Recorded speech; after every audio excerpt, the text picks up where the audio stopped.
And we're back. Hello, everyone. Hello, everyone. Yeah, I wish I could do this in one big hour-long video, but I frickin' can't!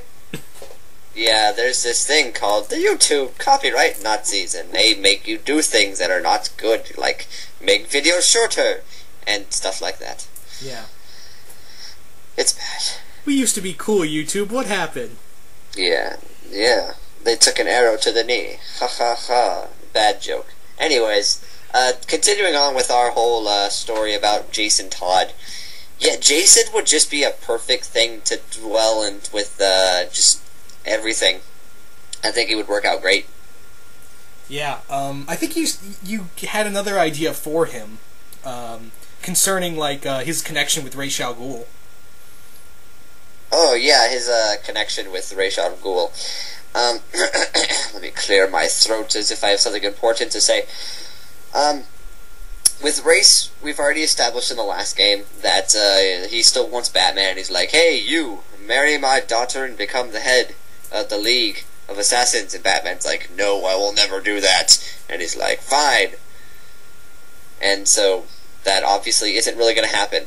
And the next option would, unfortunately, not be Bane in the series, because Bane is kind of downgraded to just, he's just not the best guy to choose in this video game series, but hey, that's okay. The next one to be choose would be Jason Todd. Yeah. That could be another reason for Ra's to bring him back. Like, of course we know that Ra's was like, oh, you know, I wanted to return to you what was rightfully yours because I didn't want him dead in the first place. That was never part of the plan. And so what if he was like, this guy is basically Batman, but he is willing to kill. So let's make him the head because he's all cool and whatnot. Yeah. And, yeah. And so once again, Jason is doing something Batman would never do. Not only is he cleaning up Gotham, but if he joins Ra's, then, I mean, he's cleaning up the entire world. Yeah. The other thing is that maybe Ra's had that idea of making, after bringing back Jason Todd, he had this idea of, well, he could work as my successor, and then it goes horribly wrong. Jason escapes, becomes the Red Hood, and he ends up working with Hush. Yeah. Done. Yeah. Yeah, like, basically, like, he's a failed project that Ra's wanted instead if Batman wasn't gonna join him, but then it all turns to hell. Mm-hmm. So I think, and I'm not trying to sound like a Jason Todd fanboy, I am no way, I like Jason Todd, I'm not a huge fan of him. It's just that I think he's going to be part of the game, and sorry for the background noise. Yeah, it's fine, but yeah, Jason Todd would just be an appropriate choice. Yeah. I mean, he fits into this game, and this isn't like the animated universe where they skipped over Tim Drake. There is a possible chance that Jason is around. Mm-hmm. So, most definitely, I think he would be a very good choice. The other thing that this is something like I think we talked about a little before is that Jason is a good way of mentally degrading Batman even more. Mm-hmm. Which is, like I've said a million times before, is what this Arkham series is really about. The first game was Bruce facing his fears. What if he was in Arkham, and now in Arkham City, he was like, well, there's this whole thing, the nightmare is real. All this stuff is going down, and now that Joker's gone, Jason's back, all this crazy stuff's going on, Batman would just be like, am I just another one of these insane people that belong in an asylum? Yeah. Like, this could be like even Azrael told him, you know, Gotham's gonna burn, and you're gonna burn too. Mm-hmm. So, this would be this, I think, is, a cool way to bring him in, and again, I'm in no way a Jason Todd fanboy, and I know Coolio isn't.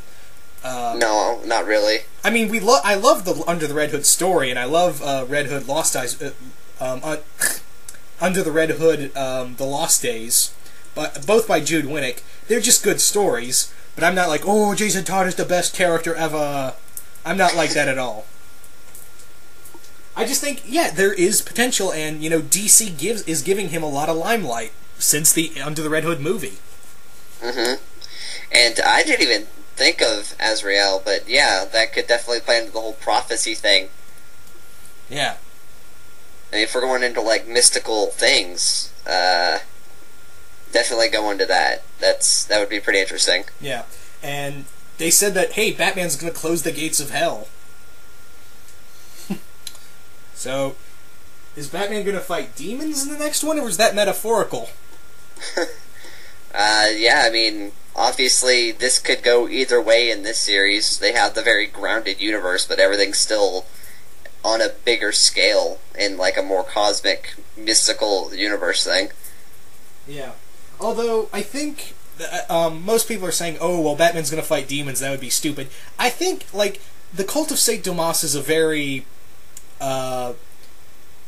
mystic and very secretive thing. They don't some of their members don't know what the other one's their head honchos are talking about. Mm-hmm. They're a very secretive, holy society. So this could be basically, they know something is big's going to come down. It may be a huge demonic invasion. It could be just them telling him, hey, Gotham's going to go through some shit, and you're going to be caught up in it. Mm-hmm. And that could deal with people being brought back to life. I mean, who else would return from hell? Yeah. A little guy named Jason Todd? And maybe Jason coming back from the Joker? Yeah, I mean, like, obviously they wouldn't bring back Joker per se because, well, they don't have his voice anymore, and if they do bring him back, then I'm gonna kill a bitch. But I think that they could definitely bring back Joker in a way, and we've already got the whole, like, Harley Quinn pregnant thing. That's some kind of, like, demon baby right there. Yeah. Yeah, no. That's Batman the Omen right there. And then we're just getting into Ghost Rider Spirit of Vengeance, so yeah. But it's Batman, so it'll work this time. And it's not Nicolas Cage, so it'll work this time. Hey, he's already got, 2 checks instead of 2 strikes. Yeah. So, I mean, like, right now, I guess we're just talking about the plot right now until the other villains. Do you really think, like, a supernatural Batman game would work? Like, people that would sell well, or people would just think that's too hokey? It all depends on how supernatural it gets. Everyone's loving their grounded Batman right now. And so as long as they didn't get to, like, oh, Batman versus the world type thing, where it gets all too crazy for them, if it gets too ridiculous, then I think people might get turned off by it. But as long as it stays its dark and somewhat grounded roots, then I think they'll do fine. Yeah.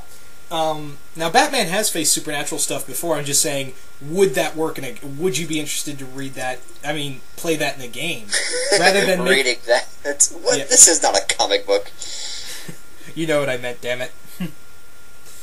But yeah, that was the thing right there. I mean, Batman has, there are a lot of comic books out there that delving into the supernatural, like Batman Shaman, Gothic, here and there. I mean, the allies you could actually have other levels. I would like to have other levels involving, Catwoman out rather than download it. Fucking bastards. How about just have them in the game already? Like, how about a mission with, do missions as Robin or Nightwing or Catwoman without needing codes? And even, like, if they're gonna do the supernatural route, how about bring in Etrigan? Mm-hmm. Or, hey, here's one. Since we saw Jack Ryder, how about the Creeper?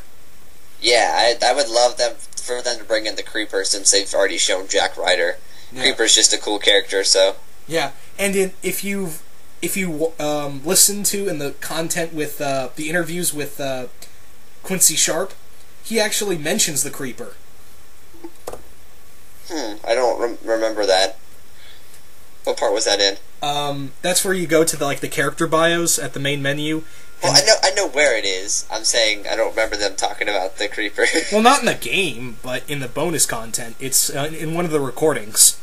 I know that. I mean, I don't remember them talk. Like, what context? What was he talking about? He was talking about, in that interview with Vicky Vale, he was basically talking about, there's too many vigilantes, and Vicky says, which vigilante are you talking about? Catwoman?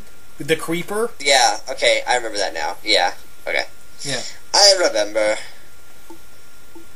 Anyways. Yeah, but the Creeper would be cool. You know what else would be just kind of awesome? Like, in terms of, like, other allies, maybe bring in Cassandra Cain. That would be pretty cool. This is kind of a... It's more of like a really twist thing at the end. But I wouldn't mind this if they wanted to, and I hope... this is kind of just super speculation at this point. This is kind of really, really extreme. But I would really like seeing that they see that Arkham City has failed so poorly that they have to sell off the land. Like, they just can't... Gotham needs to reimburse themselves because, you know... That probably cost $1 million... That probably cost a couple millions. Yeah, and so who I think should buy it is... Who would also help lead to becoming president, and you see where I'm going with this. Oh, I already know. Lex Luthor. Yeah. So, I think that would be really cool to tie it in with other things. If they want to do that, they can tie things in, but I think that'd just be like the ultimate holy crap. Yeah. That, hey, guess what? Arkham City has been bought by Luthor, and now he owns a chunk of Gotham. Mm-hmm. And, yeah, that's another thing that could pile on to Batman's psyche. That here we have this, this guy who has basically nearly destroyed the Justice League on a few times over, and now he's in... And they mentioned Metropolis in the games. Yeah. So, Luthor... Yeah, I could definitely see Luthor working in this game. Mm-hmm. And I could just see them just tying it all together, because Luthor would... I mean, now he owns a part of Gotham, a failed experiment by some, like, Hugo Strange, so... Yeah. And this could actually be... Because he's worked with Ra's al Ghul before. Mm-hmm. So, yeah, so maybe... I mean, obviously, Ra's had put some funding for the whole Arkham City thing. What if Lex was secretly funding it, only for it to fail, for him to buy it and look like a hero? Yeah, like... Oh, man, that could definitely collect the dots. Mm-hmm. So that's how he's, like... You know, he secretly set this thing up so it could fail, only for him to look like a hero, therefore leading him more into, you know, getting elected. If he's helping Gotham in an economic crisis, and also destroying places where all these villains and scum are being kept... I mean, Gotham, obviously no one really liked it in the first place, because they turned it into a big, you know, asylum, so he'll be considered a hero for almost half of Gotham. Yeah. And he has an army of freaks and superpowered beings inside that wall. Not to mention, he can do anything he wants to those inmates. Exactly. Interesting. Interesting indeed. Yeah. Man, you just dropped a total bomb in everyone's lap, I think. Yeah, think about that, people. Yeah. Luthor forgot for Arkham City? Damn straight. Damn straight. So, I guess we've talked about main plot and all that, and all the big major players. I guess we're gonna move on now to the other, because you need other boss characters throughout the games. Yeah, we need something leading up to it, just like Arkham City had it, Arkham Asylum had it. What should we get for insert name here? Yeah, and that's what we're going to be talking about in the third part. Yay.